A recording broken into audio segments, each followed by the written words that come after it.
The gap is 4. It's 4 points. As Mila would want to call it, because I know that he's not here, but I have to bring up something from him. He would say the gap is now 1 point. And Arsenal just drew with Brentford, who are a good team. I don't want to take anything away from Brentford, not saying that they are a bad team or anything. They are currently in 7th. But you guys did just draw 1-1 with Brentford. Facundo, every time there is an Arsenal loss, and because we don't have a podcast this week, we did a special video. Oh, sorry. Drop points. Sorry. I didn't mean lose. I'm manifesting, potentially. Just because I want a title race. It's way more fun with the title race. And my team's not involved. So, yeah. What were your initial thoughts from Brentford 1, Arsenal 1? Grant and I were texting earlier. My initial thoughts are you score the goal. There's no reason to sit back and defend and let that team build momentum. Yeah, I'm just really frustrated at how we kind of reacted after we scored. It's the same complaint I had after United, where you could kind of sense it coming. There was one chance where Rice tries playing a ball to Gyökeres to probably make it 2-0. But again, I'd rather just Rice be a little bit selfish there. So again, you're playing with your food. You don't take advantage of the very limited chances. I don't even know if you can call it chances, maybe chance that you had after you scored the goal to make it 2-0. You don't, and then you continue to give Brentford long throw and corner after long throw and corner, which is what their strength is. So, yeah, I mean, we didn't really do much. The Martinelli miss at the end is frustrating, but I can't really complain when you didn't create enough over 90 minutes. So, yeah, frustrating to not pick up 3 points today after a big goal from Nani. But, yeah, just I didn't like the idea that we sat back and defended and kind of let the game turn into transitions. And part of it was we were kind of wasteful with the ball in possession. We're trying to kind of just counter and get a second as opposed to keeping the ball and not turning it into a basketball game. But yeah, I mean, there was really nothing going on for the first half of that game. We played a little bit better to start the second half, scored the goal, and then just kind of let them do whatever they wanted. And they probably could have scored a winner if they wanted to. So yeah, I mean, lucky to probably get out of there with a point, I would say. Yeah, that's how I was feeling. If the striker for Brentford, who I have openly said I just don't rate, I don't think he's very good, because I watch him in these moments and I think, Jesus, man, you could put the ball in the back of the net 3 or 4 times here and really lift Brentford up, and he didn't do it in this one. But to your sentiment, it was really strange. I thought that you guys took the lead, and I was like, oh, this is over. Like, I thought you guys were going to put your foot on the ball and take control of possession, which you guys have proven that you can do, and then eventually just suffocate them, get a second, and that would be the game. That's what champions do normally, right? Like, that's what we've seen over the course. Like, even Liverpool last season, that's what they did. They would put their foot on the neck of the opponent and then just kill the matches. This Arsenal team just doesn't have that in their DNA right now, and I don't know if that's up to injuries or, like, just complacency, or that's just the way that Arteta is naturally setting them up after they score goals. Like you said, it's really defensive. Like, they almost sit back after scoring instead of just inviting the pressure. Yeah, it's just weird, especially I think Facundo summed up the game really well. There was really not much going on in the first half. Arsenal had 0 open play XG. That was the worst game that I had. We're using XG. It was nothing. It was just nothing in the first half. Game that I had ever watched. Like you said, Dylan, as soon as they get that first goal, it was like, oh, that's the turning point in the game. They're going to get a second at some point. See it out like a champion would. And yeah, they invited the pressure. Brentford took full advantage. They had an abundance of chances. I thought, what I will say, Arsenal's last-ditch defending today was phenomenal. Yeah, it was. The chance that comes to mind was Igor Thiago not squaring it to Ouattara, and Mascara is able to recover and make a brilliant tackle. Mm-hmm. I remember another one, I think Rice came across and took the ball away, but there were a lot of opportunities, and Brentford just weren't able to get it off right at the end. Yeah, I think Igor Thiago, he also had a good volley effort that just, sat up really well for him, puts it over the bar. Yeah, it did feel like Brentford could have taken the 3 points. Arsenal still did have a chance or two after as well, especially that Martinelli one. But you've been saying this to me for years, Facundo, with you'll score the first goal and then get complacent. And to me, that's the crazy part. I feel like you've always been mentioning this being a maybe not weakness, but a trait of the team, and we're continuing to see it. Just like you invited pressure from Brentford today, you're inviting Man City back into the race, who I thought were done. Like it's crazy. Both teams just not taking advantage of the other. I think if either team was really at their best, maybe honestly either Arsenal or City team from 2 years ago, it's probably over. Whether it's one or the other, like both of these teams just seem less serious to me right now. I mean, there's still that game at the Etihad, and Arsenal do have a pretty favorable run of fixtures. I'd say they've gotten a lot of their tough ones out of the way early, but I mean, I mentioned it in the chat with you earlier, Facundo, but like you guys dropped points to some really bad teams in years past in the run in. So I thought this team has gotten past that. I felt like they did enough in the summer, and maybe I was wrong. I sure hope so, but maybe those cracks really are showing. I really don't even know what to say because I was convinced for a little bit, I think before the calendar year, where this might be the time. And it looks like they're slipping again. Yeah, I mean, To heat check you real quick, because the commentators were very, I want to say, okay with the draw for Arsenal's perspective. Like that was kind of the sentiment towards the end. Are you kind of heat checked in that same area where you're okay with the fact that they came away with the point, or are you like angry that they didn't do enough to get 3? I'm angry they didn't do enough to get 3. I haven't rewatched it yet. Look, I think this is where and I'm trying to find the balance in this because I think a lot of people are saying the league in general is worse. I don't necessarily. I think the traditional Big Six has not been as dominant as they have been in the past. To me, the mid-table teams in the league are much better now. The floor is higher. So I think naturally these games are a lot harder, and Brentford's having an amazing season. I just think my frustrations are the things that you typically associate with this team of winning your duels, being the superior team in set pieces, defending them or scoring them. You just didn't really see that today. But is it the end of the world? No, you're still 4 points ahead. Like you had one bad game. You hear these narratives of like they're bottling it. They're not doing enough to win these games yet. We've won the most games in the league. Like other teams are struggling too. It's not just us. And again, it's not 0 points. At least you picked up a point. But yeah, I think the league is better now, and these games are harder. And the expectation of 2 or 3 years ago, where like you could beat Brentford 3-0 away from home, like that's just not going to happen anymore. But yeah, I'm frustrated that you don't pick up 3 points. I don't necessarily think you even need a second today. It's just like don't lose after going up a goal. Maybe control where the game is played like you typically do without creating a whole lot, and you just keep the ball. I thought we were just kind of sloppy. So yeah, I mean, I'm frustrated.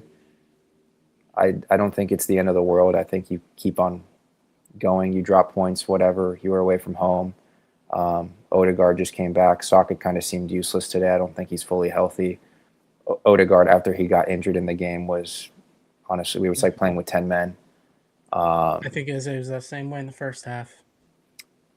Yeah, right. It depends. I think Odegaard brought a little bit more control, which is probably what you need against a team like Brentford that's going to sit back and defend a little bit. Yeah, I don't really know what it is. I think your sentiment's right with the league. To me, and this is my biggest thing, is like we can talk about the margins being tight, and like you kind of look back at that Martinelli chance at the end. We're like, oh yeah, he should probably hit it first time. Okay, I'm not even mad about that. You didn't do enough in the 90 minutes to be complaining about not putting away your chances because you had maybe 2 or 3 shots on target. So I think that's where my frustration is. I'd like to see us take a little bit more risk. But like that's just hindsight after this game, I guess. I think you're spot on with the league.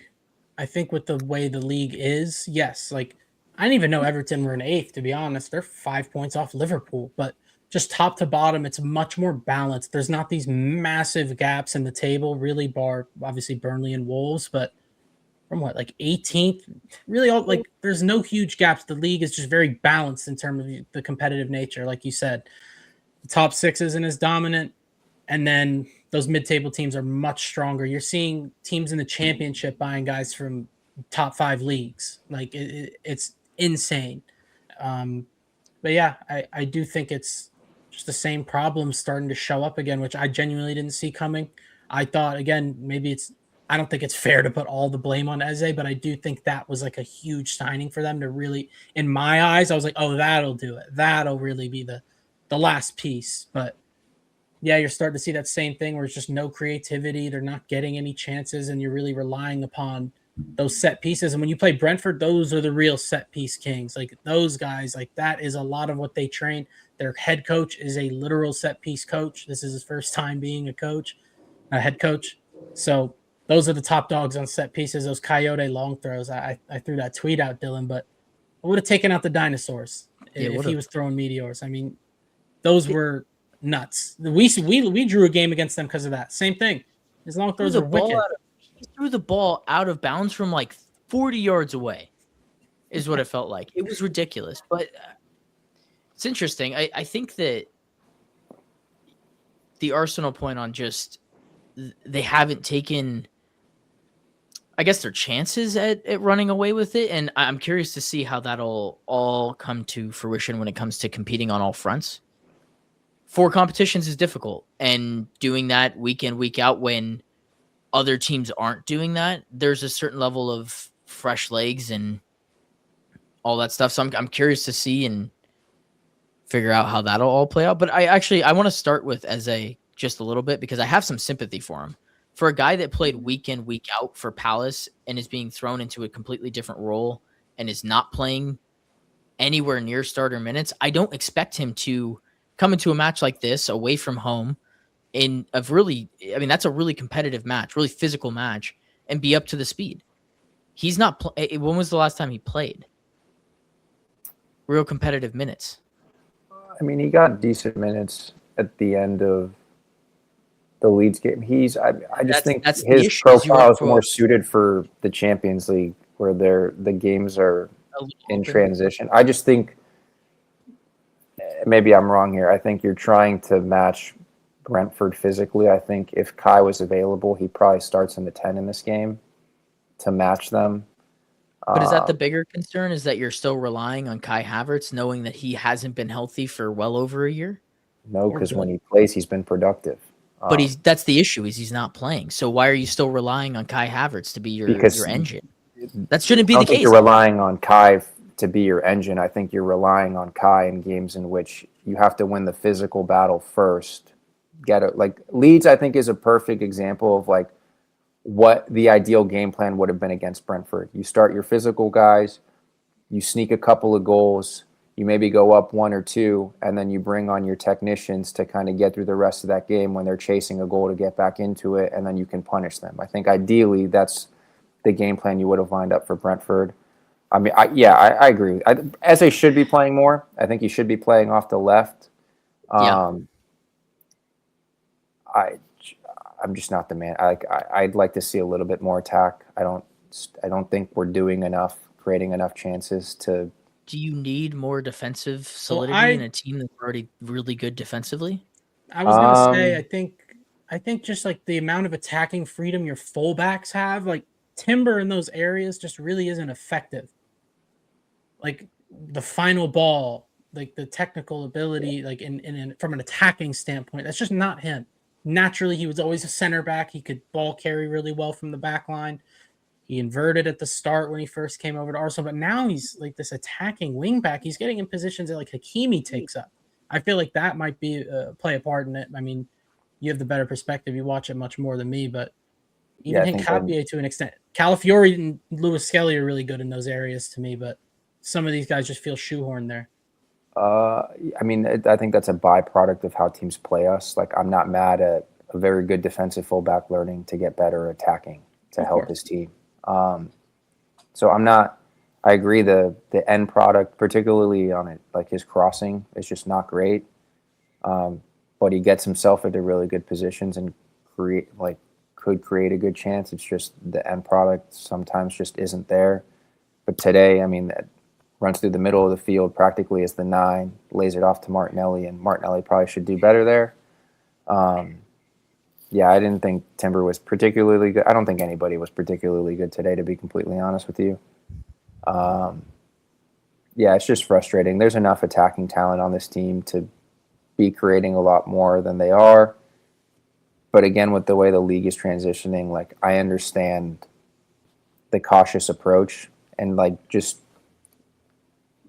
we can't look 2-3 months into the future. Like, you have to take the league for what you have now. Clearly the cautious approach has worked for this amount of time. It's just frustrating. I think the last couple weeks or month or so, it's like you've been in really good positions that you probably should be taking advantage of in the league, and you're just not doing enough in those games. You're picking up draws, you're getting 3 points, but it's just like you kind of want to see more. I think the frustrating part is, like, by this point, it should have clicked. It hasn't. I don't think it helps having all these injuries in similar positions. But I still think the squad is deep enough to be more than competitive. And I think the lineup we put out today, in my opinion, is a better squad than what you played against. So you still should have picked up 3 points, even if you sneak out of there 1-0 with a goal you probably don't deserve. Like, you got to find a way to win that game if that's what your DNA has been all year. Yep. There's a certain aspect of momentum that clicks on when you get those wins, and when you're able to stack those styles of wins with good wins. Like, if you had gone from Sunderland into a match where maybe you didn't deserve it, but then you still picked up 3 points, and then you're going into Wolves and Tottenham as the next 2 games, you're probably looking at this in a completely different light. Because by the next time that we potentially talk, you could be 7 points above, 10 points above City, right? But now we're looking at it as maybe by the Wolves game, you're most likely by the Wolves game, you're up 7 points. And there's an aspect of, like, if you were to get to that Chelsea match in that's 3 weeks, 2-3 weeks, and there's still something in the balance, somebody could smell blood, right? And I'm not saying that goes in that direction and you guys don't rattle off what should be 2 straight wins against Spurs and Wolves. But if, like, there is a level of momentum that catches up to you, that's when it gets scary. I don't think the media perspective is the same as it is in the locker room. I'd like to think that Arteta feels pretty confident in where they're at, and same with the guys in the locker room. Like, that was a tough result at the end of the day, and you picked up a point, but you got to bounce back immediately and pick up 6 straight and go into Chelsea. And I'd even argue that going into that Chelsea match, because I think that's the breaker match, because does Chelsea still have to play both City and Arsenal? So that's really the make or break. Like, so. Chelsea kind of decide, in my opinion, where this all levels out. Because if you go into it and it's a 1 point gap, we do play City again. Look, City have to be perfect. That's the other side of this coin. At home. City, Yeah, who haven't proven to be perfect at all this season through multiple stretches, have to be perfect, and Arsenal don't have to be perfect necessarily, but they got to be perfect when City's not, because I still expect City to drop points somewhere in here. Absolutely. I think that's the big key, is it's regardless of if they end up pulling it off or not, because I know, Mila, if you see this, and you'll come back to it, haha, it's still not the same City team as old, where you know for a fact they can rip that type of run. Like, yeah, they have enough talent. Like, on their day, they look decent, but there's still a lot of holes there. And at the end of the day, I think today with Arsenal, you saw it in both the micro and the macro of just the complacency, right? Like, in the game, go up 1, sit back. And then in the league, where it could have been done and over, you could have strictly been focusing on the Champions League. You could have been at least like 12 points clear. But at the end of the day, you're still up. Like Facundo said, you are still up 4 points. It is still in your hands. And that's all you can really ask for. But I don't know. The way I look at it, like, it's like an analogy with fighting. Like, if you see a guy up 4 rounds, it's 5th round, he's already up, he's coasting. Like, do not play with your food. If there's an opportunity to put them away, you should put it away. And that's what I thought this past run of games was for Arsenal, the way City looked. And they haven't put them away. The gap has closed. So it's dangerous. Yeah. You might get a Leon Edwards 5th round head kick KO. It's Yeah, very possible. You don't want to You leave. shouldn't be in the situation, but like you said, you still have it under your control. Yeah, you don't want to leave the arguably one of the greatest managers of all time with a window to go through or a door to kick down, right? And that's really where that comes down to. Not to say that Pep has been perfect this year; he's obviously been flawed, but that would be my biggest concern. Is you don't want to leave that door too far open where you can't slam it shut when it matters. So as long as you're in the race, right? I guess that's That what's game at the important from an Etihad will be Arsenal huge. perspective. Yeah, I mean, if you come away with 3 points there, it's over. Yeah, I think my takeaway is I don't really care what City is doing. Like our biggest enemy is literally ourselves. It has been for forever, and that's where I think my frustration comes in. I know Grant and I talked about it earlier. Same opinion, just different perspectives. Like to me, you let Brentford build the momentum in that game today. And they took advantage of that. And to me, that's nobody's fault but our own. Just control what you can control, play your games, win your games, and you go from there. I've been of the opinion that we were never going to run away with it. I think you have to have some sort of experience in order to do that, to really have that confidence. I don't think we're there yet.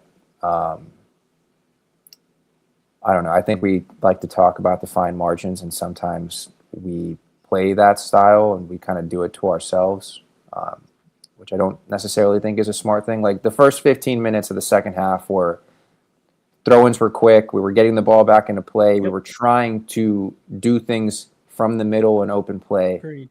And then immediately after you scored, you stopped doing all of that. Why? Just rushing to play.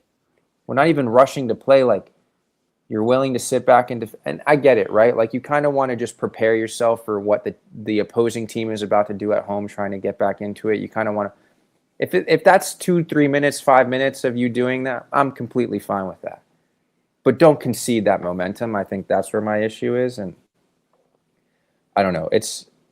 Ultimately it's up to us. Like if we lose this league, it's not because City did anything. It's because we just did not take care of business. To me, this title race is just left cheek and right cheek. That's where we're at right now. But it'll be fun. I think it's going to get exciting. I think we're just getting started now. Since I said that, one team will run away with this, so that's good. I was going to say, both teams haven't taken advantage of either moments because City have had moments and Arsenal have had moments to go on a run, and they haven't. Right cheek. But they're the two best teams in the league. No, and I understand. I just still think it's funny. Their ass. For title standards. For title standards. I actually think that, to Facundo's point, I think that this has just been a really competitive year from top to bottom from all teams. Agreed. And the bottom teams have better outlets to beat the top sides, which Brentford, why I said that it was like one of the worst games that I had watched up until the Arsenal goal was because neither team really came to play. They both wanted the same things, which was set pieces and defensive solidity, and it was really boring. And then the game opened up when Brentford had to go for it. And that's most games nowadays. I think, Facundo, you have that sentiment with all Arsenal games, is most teams don't play you unless they have to. Yeah, and that's kind of just been my point, is if a team decides to play us, you're probably getting waxed. Just because if you give us space, we are elite. It's just teams. I think it's a double-edged sword. I don't even know if that's the right analogy, but like, I think teams know, like, hey, we're not giving them space, so we're gonna sit back and defend, and then we allow them to do that rather than trying to play in transition a little bit more. And then 2, I think we're relying on those set pieces to break the game open. And sometimes I wish, don't put the ball in the box. Take the free kick quickly, move it around. Don't take a long throw. Put the ball in play quickly. I think the more the ball is in play and the more you can generate, that's how you hurt those teams. But that's what we've been used to for the last 3 years. The league is transitioning into a different beast right now, and maybe it's hard to come to grips with that. It's Arteta's fault. I don't think that's true. I think the league is just doing that, and we've tried to been ahead of the curve, trying to be the that'll be a best long at the conversation. We can new save way that the for league is another played. day. We can Yeah. save that one for another time. Let's save it for another time. We will end this video here at 25 minutes. Good for us. Me and Grant set out on the idea of doing 2 10 to 15 minute videos, but that doesn't ever happen when we do these videos. But Anything really? Yeah, no. I think we're at 248 subscribers as of today. So do that stuff to get us to 250 and then to 300 and 300. Can we get a subscriber from El Salvador? Come on. One also. Por favor. Facundo, thank you as always for jumping on whenever Arsenal drop points, because it's way more enjoyable to talk to you. Yeah, we didn't even record a pod. We still ended up getting you on here. That's what it's all about. But I had a good time. I think this was a good vent sesh for you. I think that this helped. I'd like to think this has helped. I wish we got more of your anger from earlier in the day on camera, but this was a good conversation. If Mila was here, it would have happened. Okay, so then maybe tomorrow we'll re-up it and we'll have Mila come on, and then we can go from there. We'll be busy. Yeah, and then it could just be you and Mila chatting it out. That honestly would be great content. Then we'll have to set that up at some point. You guys can just scream at each other virtually. Mila's gonna be here this weekend. There you go. You guys can have a chat there. Live stream Mila for the City Arsenal game. I think I would. Oh, perfect. I'll just get both of them pissed off, dude. Yeah, that'll be fun. Nope. Based off of what I've done with Mila during City games this year, I can't live stream him. He just doesn't do PG rated stuff during live streams. And cooperate, yeah. Yeah. He forgets that he's on camera, and I can't. Yeah, I'm I can't usually drained of emotion after watching. Alrighty, well, let's end it there. Facundo, thank you again. I'm Grant. That's Dylan. We've been Clash of Clubs and C.O.C Network. All the fun stuff. Do all that. Do that. Alrighty, we'll see you in the next one.